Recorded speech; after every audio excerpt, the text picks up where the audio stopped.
So what have we got here? We've got some water bottles, rice as well. We've got some. There's decent cooking facilities there. Yeah, well, it's all right. Here we've got food packs, and each food parcel has 4 items. We've got water, snack bar, pot noodles, some dates as well. For you, why is this important for you? Why do you want to do it? As Muslims, the first thing we're taught is to make sure that we have sympathy towards other people, the less fortunate. It's a pillar of Islam. It gives me a lot of content knowing that I raised the money, I collected the stuff, I travelled with the stuff, and I've delivered it myself. Atif's day job is a teacher. He also runs a local community group called Peterborough's Active Youth. Everything here has been donated by locals he knows through that work. Pasta sauce, tomato soup, flour. This is Atif's 3rd aid trip, taking food and clothes to the camp in Calais. He's previously also been on a convoy to Syria. We've got kids' clothes, some blankets which have been donated. The winter season's about to come. We've got women's clothes, we've got men's jumpers. This van and another car will be leaving very early to drive down to Dover, cross over to Calais, and then hand out everything to the migrants and asylum seekers. I'll just sit here, yeah, guys? Yeah, that's fine. What's your day job? My job? Yeah. Buy and sell cars. Oh, this. Oh, right. Can you get me a good deal? Yeah, no problem. So how long is this going to take you to load up? This will probably take us about 3 hours to load up during the night. Straight after the morning prayer, we'll be ready to leave Peterborough. A lot of people here don't have much sympathy for these guys. Unfortunately. But we're not going there to bring them over back to this country. That's clear cut. We're there as charity workers, we're there to feed them. That's it, from one human to another human.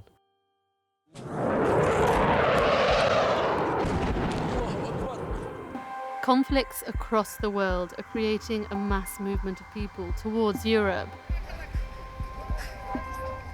In the Calais camp are people from Syria, Afghanistan, Eritrea, Sudan, Somalia and Ethiopia, with smaller numbers from other troubled nations.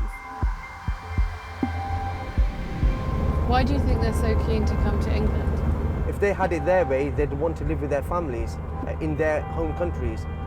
But their country either has war there or because of desperation. If they had a choice, if their country was safe to live in, they wouldn't want to come to England.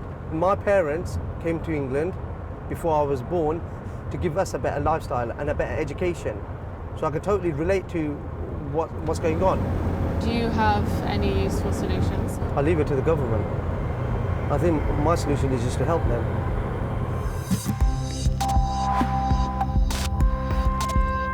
Atif has brought along 2 friends from Peterborough to help. Raja, a maths teacher, and Vasim, who runs a removals company and provided the van. So I put out a tweet saying that I was on my way to Calais with 3 British Muslims from Peterborough who are taking food and clothes. And the response has been very mixed. A couple of people said, that's so lovely to read, what wonderful people they are.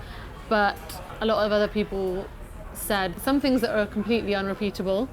Others said, don't let them back in. But a lot of people quite clearly feeling like, 1, these guys shouldn't be giving aid to the people in Calais, and 2, they don't want them in the country. The attempts by migrants and asylum seekers to cross the Channel into England have filled the news for weeks, upsetting lorry drivers and holidaymakers, creating the hostility I'm seeing on Twitter. Many believe we simply don't have room or resources to provide a home for all these people. This is the centre of that controversy, the Calais camp nicknamed the Jungle. I was here 2 months ago and it's grown. It's becoming more permanent. It's estimated more than 4,000 people now live here. Assalamu alaikum. So Atif, you've been here before, Yeah. but you guys haven't. No, these 2 haven't, yeah, just me and Josiah. First time in France. First time in France even. Welcome to France. That's the only access of water they have here, yeah? For all of them, 4,000 of them, 5,000 of them. The camp now has toilets, shops and restaurants. This caravan is a bicycle repair shop.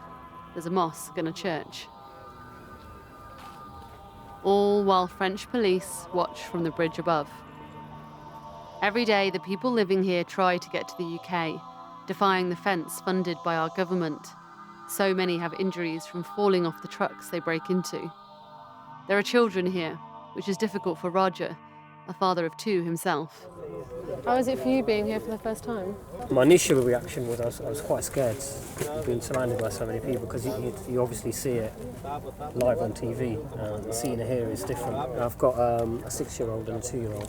The conditions are absolutely awful. There's a lot of murmurings in the background that you can hear. People are trying to say that you're just here just to kind of make a show of our plight. You're not really going to do anything about it. They have a point in a way. There's a lot of crews turning up, a lot of people filming, there's photographers over there. And what they're saying is a lot of people here are getting frustrated. You've got a massive advantage having language. Advantage as well, but scary at the same time as well. ये सारा कितना बंदे हैं सारा मजबूरी वजह से इधर है ये देखो कितना अच्छा बंदे हैं कितना जवान बंदे हैं ये मजबूरी से इधर है. So he's 11 years old. Dad को कत्ल किया है? डर खत्म. Yeah, his dad was killed by the Taliban. So they've sent their child here alone. Mum's brother. Yeah. Uncle, yeah. With his uncle. What everyone in the UK wants to know is that why Britain? I don't speak French. Yeah, if I go to UK, it's easy for me to find a job, to find a home. That's the reason we have to go. We have nothing to spend our life in Pakistan, in Afghanistan. There is problem, there is fight, war. What's it like for you? Obviously, you've been born in the UK, That's but what he's parents saying. from Pakistan. Yeah. He's saying, That's exactly what he said got. to us. He What did he said, say? how would you guys survive there? Why is our problem? Taliban, everything is our problem. We make this problem for us. You come here. Do you think Europeans cause the problems for you? Yes, it's all because of this European English. Yeah. He says that Europeans have come to Afghanistan. He and said Pakistan. everything was fine. Pakistan and Afghanistan got on really well. You know, the area we lived in was absolutely fine. But obviously, the problem that's caused, that's why they're here, because they can't live there anymore. Do you think everyone here should have the right to live in the UK? Yeah, yes, because everyone have from the same planets. If the British have the right to live in Pakistan, so why the Pakistani people are not have the right to live in UK? Can you give me the answer? Yeah, your question is good, but can you give me the answer? I think जो हम British लोग हैं ना वो कहते हैं कि no. हम दरवाजे खोलें ना Yes. तो हम सबके लिए गुंजाइश नहीं है. He says that we invest 12 million pounds, and is this important or this immigrants These important? people, because we are human, we are not criminal. If there we see some person is helpless, we also help them. I'm same like Cameroon, yeah? He have 2 hands, I have 2. He have 1 heart, I have 1. So you have the rights to live everywhere. So why not? So where is the human right? Here is just paper rights. If you have the paper, so you have the right to live. If you have no documents, so you have no rights.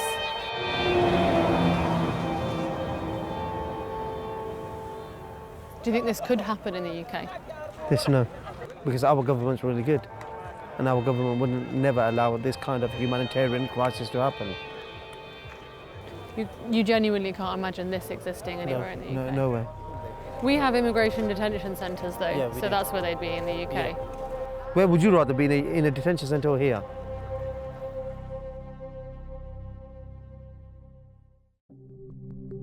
The next morning, Atif meets up with George, a local volunteer. How are you? Yeah, all right. So we've just arrived at a storage facility run by a French volunteer here. It's full of a lot of stuff delivered from the UK actually, and then he distributes it. This is medicine. Yep. Wellies. This is from Glastonbury Festival. Oh really? All boots. We're just heading down to the camp because George, who's in charge, has got fish and bread and he's going to distribute it now.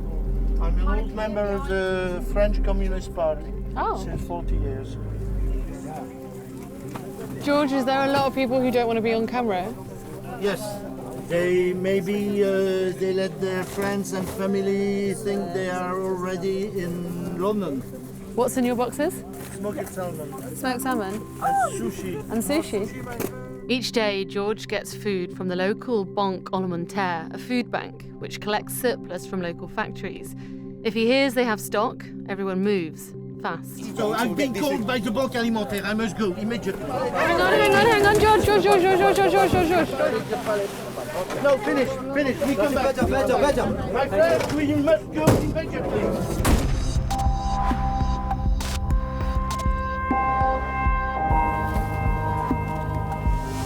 What happens to this food if you don't take it to the camps? They give it to someone else. Another charity? Yeah, Or it goes to waste? I think so.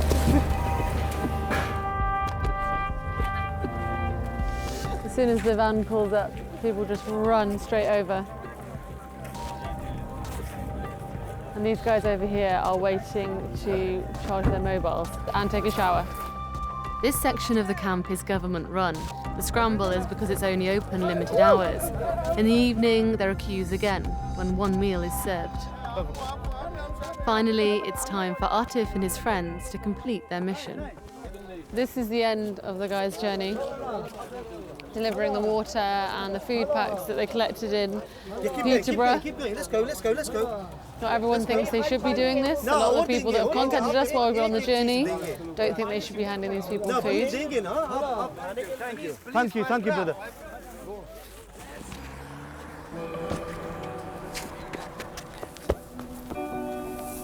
Where are you from? Eritrea? How long have you been here? 1 month. 1 month. And you want to come to England? England, yeah. Why England?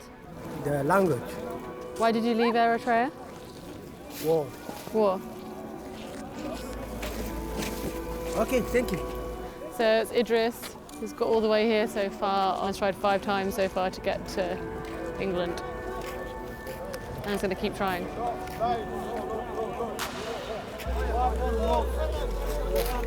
This queue is huge. They're going to run out.